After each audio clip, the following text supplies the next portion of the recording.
J'espère que tu vas pas nous retourner le cerveau, encore une fois. Non, cette fois-ci, je ne vais faire que répondre aux questions de la précédente vidéo. Salut Bob. Salut les mecs. Bon, si tu es prêt, je vais derrière ma caméra. On peut commencer alors. On peut y aller. C'est bon? Tu es prêt? Ça tourne. Clap! Bonjour les cacouacs. Salut les jeunes. Salut à la compagnie. Dans la précédente vidéo, je vous avais posé des questions un peu tordues. Dans cette vidéo, je vais vous présenter ma théorie sur le sujet. Attention, ce n'est que ma théorie. Je ne m'appuie pas sur des recherches scientifiques. Je ne fais que vous présenter ma théorie sur le sujet. Vous pouvez être d'accord ou pas avec moi, mais surtout, faites-vous votre propre avis. Pour celles et ceux qui n'auraient pas encore vu la précédente vidéo, je vous encourage à aller la voir avant de regarder celle-ci. Ok mec, tu as des réponses à nous donner sur les questions de la précédente vidéo?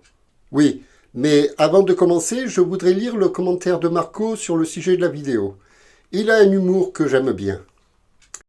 Après plusieurs heures de réflexion intense, des produits potentiellement toxiques se sont accumulés dans la partie de mon cerveau appelée cortex préfrontal latéral. Je viens d'avoir une migraine, je vais aller me reposer dans ma cabane au bord du lac. Pour celles et ceux qui aiment les motos custom, Marco a une chaîne où il nous amène balader un peu partout. Pour celles et ceux qui aiment ça, c'est super génial. Pour en revenir au sujet de la vidéo, ce ne sont pas proprement parlé des réponses. C'est uniquement ma façon de voir les choses. Alors, si parmi vous, il y en a qui sont d'accord ou pas avec cette théorie, vos commentaires sont les bienvenus. Allez, on t'écoute mec. Ouais, j'aimerais bien savoir laquelle des deux cabanes au bord du lac est la vraie. Alors, faisons un petit récapitulatif. Tu construis une cabane au bord du lac. Au fil du temps, tu changes des planches pour la garder en bon état. Planches que tu conserves et au bout de plusieurs années, tu te rends compte que tu as changé la totalité des planches de ta cabane. Alors, avec les vieilles planches, tu reconstruis une cabane à l'identique. Tu en as donc deux à présent, mais laquelle des deux est la vraie? Je serais curieux de connaître ton avis, mec. Ok, mais avant, voyons ce que Sylvie nous dit dans son commentaire. Hello John. Alors, pour la cabane, elle est améliorée, mais c'est la deuxième cabane qui est la même puisque tu l'as restaurée avec les mêmes pièces. Et toi, t'en penses quoi mec? Alors, faisons un petit parallèle avec une entreprise dont certains salariés partent à la retraite et sont automatiquement remplacés. Pour autant, l'entreprise reste toujours la même. Bien sûr. Au fil du temps, tous les salariés ont été remplacés. Mais ça ne change rien à l'entreprise. Je vois où tu veux en venir. Puis, tous les salariés décident de remonter la même entreprise où chacun reprend la place qu'il occupait autrefois. Laquelle de ces entreprises est la vraie? Dis-nous mec. J'ai compris. L'entreprise originale est la vraie. La seconde est plus récente, même si ce sont les mêmes salariés qui la constituent. Exactement. Mais ceci n'est que ma théorie. Elle est discutable. N'hésitez pas à nous le dire en commentaire si vous êtes d'accord ou pas, ainsi qu'à défendre votre point de vue s'il est différent. Et pour la seconde question mec. Oui, ça m'intéresse. Le corps humain refait toutes ses cellules en une dizaine d'années. Tu as sauté en parachute quand tu avais 19 ans. Aujourd'hui, plus aucune des cellules de ton corps n'existe encore. Donc rien dans ton corps que tu as aujourd'hui n'a sauté en parachute. Alors l'homme que tu es aujourd'hui, a-t-il fait ou pas?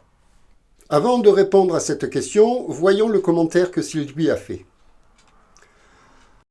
Pour ta personne, c'est bien ton toi du passé qui a sauté en parachute, mais pas ton toi du présent ou du futur, à moins que tu ne remettes des sauts en parachute d'actualité tous les jours en même temps que tes cellules changent. Ça se tient. Avant de présenter ma théorie sur la question, je vais faire un autre parallèle. Mais tout d'abord, je voudrais vous poser une petite question. Qui était le dernier roi de France? Louis XVI. On apprend ça à l'école. Depuis la Révolution française, la France est une république. Vous êtes sûrs, les mecs? Depuis, nous avons eu quand même 4 rois et 2 empereurs. Ah ben oui. Oui, c'est vrai. C'était une question piège. Il y a eu les 2 Napoléons, Charles X, Louis-Philippe, et je ne me souviens plus vraiment des autres. C'est vrai que ça a été une période un peu confuse. Il y a eu Napoléon Bonaparte, puis Louis XVIII, à nouveau Napoléon, suivi de Napoléon II, mais comme il n'a régné qu'un mois, il est à peine compté comme un monarque. Louis XVIII a fait lui aussi son retour, ensuite Charles X, Louis-Philippe et Napoléon III jusqu'en 1870. Ok, alors Napoléon III était le dernier. Et où tu veux en venir, mec? Eh bien, techniquement, Napoléon III était empereur. Donc, à mon avis, le dernier roi de France était Louis-Philippe. Et qu'est-ce que ça a à voir, mec?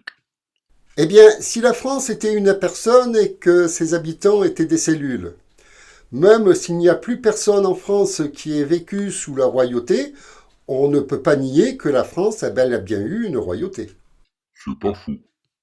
Alors, si je te suis bien, j'avais raison. On a bien vécu notre passé, même s'il ne subsiste aucune cellule de notre corps depuis cette époque. Tout à fait. Mais encore une fois, ce n'est que mon analyse. Vous pouvez vous en inspirer, mais pour autant avoir un autre avis sur ce sujet. Vos commentaires sont les bienvenus. Ok. Et la question suivante, mec? Ouais, j'aimerais bien avoir ton avis sur ces humains qui deviennent des machines. Donc, dans un univers parallèle où la technologie permet de remplacer n'importe quelle partie du corps par quelque chose de synthétique, une fois que l'humanité tout entière devient synthétique, sont-ils toujours vivants?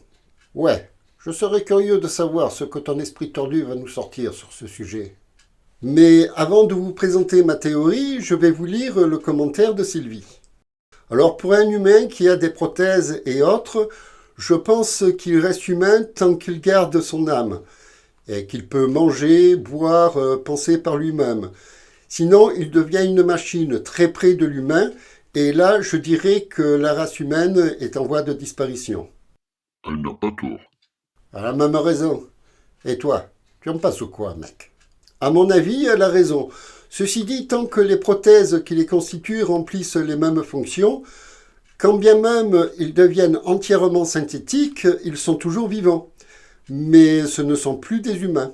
Ils deviennent une nouvelle espèce issue de l'espèce humaine. Une évolution qui permet à la machine de prendre vie, d'être dotée d'intelligence et de sentiments, et de continuer à vivre même s'il n'y a plus rien de biologique dans leur corps. Ça tient la route. Ça tient peut-être la route, mais c'est discutable. Tout à fait. Alors n'hésitez pas à donner votre avis en commentaire. Oui, parce que j'imagine que beaucoup ne seront pas d'accord avec toi sur cette théorie. J'imagine que oui. Et ça nous amène à la question subsidiaire. Est-ce qu'un jour une IA pourra développer une conscience? Et t'en penses quoi, mec? Je pense que oui, mais ce n'est pas demain la veille. Attends, mec. Une IA ne fait qu'exécuter les programmes informatiques. Ce ne sont que des lignes de code. Il n'y a aucune réflexion de la machine là-dedans. C'est vrai, mais notre cerveau en fait tout autant. Par exemple, lorsque tu te prends les pieds dans les câbles du projecteur. Ça va, c'est arrivé qu'une seule fois. Peu importe, tu as envoyé les mains en avant pour amortir ta chute. Et ça, c'est un réflexe. Oui, mais ce réflexe est comme une ligne de code inscrite dans ton cerveau parce que lorsque tu étais bébé, tu t'es ramassé la gueule par terre et ton cerveau a développé une technique pour amortir ta chute, exactement comme fait une IA chaque fois qu'elle est confrontée à un problème nouveau. Ça se tient. Notre cerveau trouve toujours une parade pour nous permettre de survivre. On apprend de l'expérience. L'IA en fait tout autant. Je dirais que l'IA en est encore au niveau du végétal. Ok, mais le végétal ne pense pas. Non, mais il s'adapte. Aux Galapagos, des cactus ont développé un tronc en bois très dur pour éviter de se faire manger par les tortues. Les cactus n'ont pas de cerveau, mais pourtant ils ont trouvé une solution pour survivre à la voracité des tortues. C'est quelque part une forme de réflexion. Et où tu veux en venir, mec? Eh bien, j'imagine que les IA en sont encore très loin.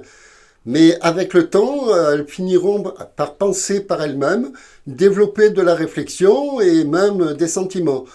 Lorsqu'elles en seront à ce niveau-là, elles auront commencé à développer une conscience. Tu y crois, mec? J'y crois sans y croire. Je pense que ça pourrait bien finir par arriver. Et ce jour-là, nous verrions naître une forme de vie non biologique. Tu veux dire qu'il y a ce risque de nous voir exterminés par des robots? Non, ça je ne pense pas. Mais une cohabitation avec des robots dotés de conscience et capables de se répliquer, oui. Dans le futur, j'imagine que ce serait possible. Et ils se rendraient compte qu'on est plus fragile qu'eux. Et ils nous prendraient pour des parasites, parce qu'ils se tapent tout le boulot. Et ils finiraient par se rebeller. Dans un film de science-fiction, oui. Mais dans le passé, nous avons cohabité avec des espèces animales qui se sont jamais rebellées, à moins d'être maltraitées. J'imagine que les IA vont évoluer, mais nous aussi. Tout ça ne se ferait pas en quelques mois, ni même en quelques années. Ça prend du temps, une évolution. Et j'imagine que, si ça arrive, une cohabitation est tout à fait logique. Dans cette vidéo, je n'ai fait que vous présenter des théories. Il n'y a rien de scientifique, ce n'est que ma propre analyse. À chacun, chacune d'avoir la sienne. Alors tous vos commentaires sont les bienvenus, du moment qu'ils restent sympas et courtois. Quoi qu'il en soit, si vous avez passé un bon moment à regarder cette vidéo, offrez-nous un joli pouce en l'air. Et partagez la vidéo avec celles et ceux qui pourraient également l'apprécier. Quant à celles et ceux qui découvrent la chaîne, si vous avez aimé ce genre de vidéo, eh bien, il ne reste plus qu'à vous abonner et activer la cloche pour ne pas manquer les prochaines vidéos. Allez, salut la compagnie. Je ne peux pas dire s'il a tort ou raison, mais je serais curieux de savoir ce que vous en pensez. Alors, dites-nous-le dans les commentaires. Salut la jeunesse. Et vous reviendrez nous voir à la prochaine vidéo, hein? Prenez toujours le temps et le plaisir d'en discuter les uns avec les autres. Au revoir à toutes et à tous, et j'espère vous revoir très bientôt, les cacouacs.